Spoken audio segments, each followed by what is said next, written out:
Je t'avais méprisé à mes yeux, Seigneur, pardonne-moi.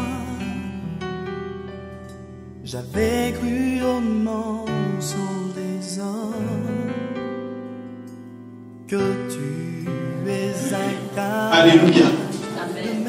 Nous allons parler de l'héritage des fils de Dieu.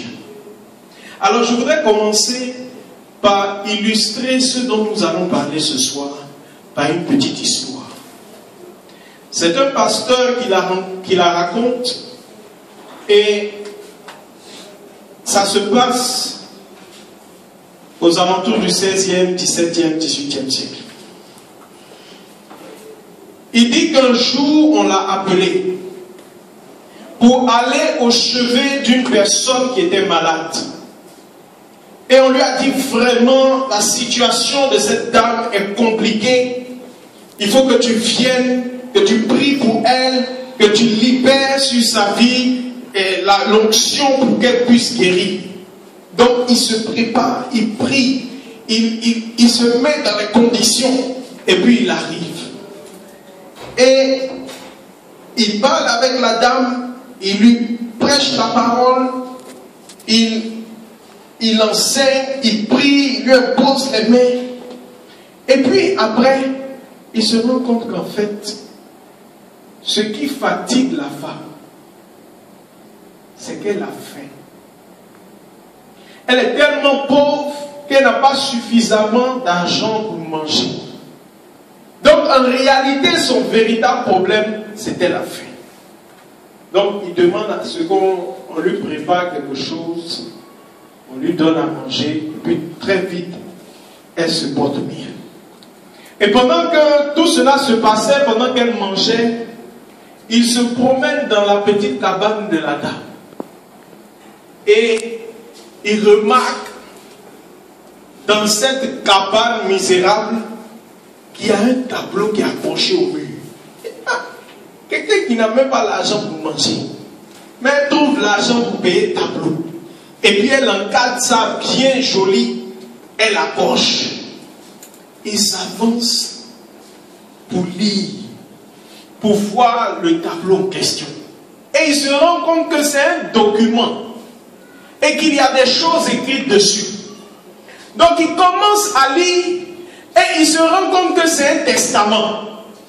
Et en lisant le testament, il se rend compte que la personne à qui a été offert ce testament, a été légué ce testament, a droit à une rente viagère, c'est-à-dire à une pension à vie, jusqu'à la fin de ses jours. Et il se rend compte que la somme qui lui est allouée chaque année, pour qu'elle puisse vivre, mais c'est une somme qui est suffisante pour qu'elle habite dans un château. Et en plus de la somme, on lui a légué un château. Donc il pose la question à la dame, à la vieille dame. Il dit, mais telle personne, c'est qui? Elle dit, c'est moi. Donc elle va lui expliquer.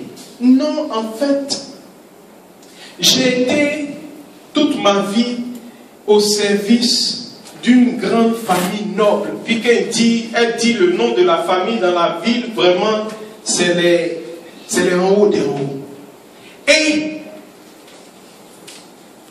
je les ai servis et ils n'ont eu qu'un seul enfant. C'est moi qui l'ai porté. J'étais sa nourrice, j'étais sa gouvernante jusqu'à ce qu'il grandisse. Malheureusement, mon fils, comme elle l'appelait, ne s'est pas marié. Donc il n'a pas eu de descendance. Et à sa mort, tout ce qu'il m'a laissé, c'est ce papier que vous voyez. Et j'ai rassemblé toutes les petites économies que j'avais pour pouvoir l'encadrer, pour que chaque fois que je le regarde, je me souvienne de mon petit qui m'a laissé, qui m'a abandonné seul au monde. En réalité, cette femme était riche. Elle avait droit à un château. Et elle avait droit à une somme d'argent suffisante pour pouvoir vivre heureuse, et comblée et rassasiée jusqu'à la fin de ses jours. Malheureusement, comme elle ne savait pas lire, comme personne ne lui a expliqué ce que ce document était, elle vivait dans la misère et elle était en train de mourir de faim. C'est ce qui arrive à la plupart des chrétiens. Dieu dit, ce ne sont pas, c'est-à-dire même si c'est toi qui es l'héritier, il n'est pas dit que c'est à toi de posséder l'héritage automatiquement. Il dit tant que l'héritier est encore un enfant, il ne peut pas posséder l'héritage. On le met sous la garde d'un tuteur ou d'un administrateur qui va gérer ses biens jusqu'au terme, au délai qui est fixé par le père. En réalité, selon la loi, c'est jusqu'à sa majorité. Parce qu'on estime que si l'enfant est mineur, il ne peut pas lui-même disposer des biens qu'on a libérés pour lui. Donc, la loi lui donne un tuteur légal. Quelqu'un qui administre ses biens. Donc, un tuteur et un administrateur. Le tuteur est là pour s'occuper de lui physiquement, de veiller sur lui, le nourrir, de lui donner l'éducation, tout ce qui est nécessaire. Maintenant, l'administrateur veille sur ses biens jusqu'à ce que, c'est-à-dire qu'il place l'argent qui lui appartient jusqu'à ce qu'il soit à l'âge de la majorité pour qu'il lui transfère la gestion et que lui-même puisse conduire. Cette femme était riche.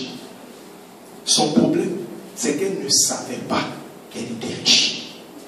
Et le problème de beaucoup de chrétiens, c'est qu'ils ne savent pas qui ils sont en réalité dans la maison de Dieu. Beaucoup de chrétiens se considèrent comme des esclaves. Et dans son esprit, dans sa mentalité, elle se considérait encore comme une servante dans la maison. Elle était dans son esprit, elle a toujours été une bonne. Et dans toute sa vie, elle va finir comme une bonne. Tant qu'il n'y a pas un maître pour lui donner à manger, elle ne pourra pas manger. Et même quand elle avait l'argent pour manger, elle ne savait pas, donc elle ne mangeait pas. Et beaucoup d'entre nous entretenons avec Dieu ce genre de relation. Nous pensons que nous sommes dans la maison de Dieu comme des esclaves. Le but de ce cheminement, c'est que nous puissions comprendre quelle est notre position vis-à-vis de Dieu. Parce que l'héritage appartient au Fils. L'héritage n'est pas pour les enfants. Il faut que tu saches quelle est ta position. Où est-ce que tu te situes vis-à-vis de Dieu? Est-ce que tu es un enfant? Donc, si tu es un enfant, accepte qu'on continue à gérer ton héritage pour toi.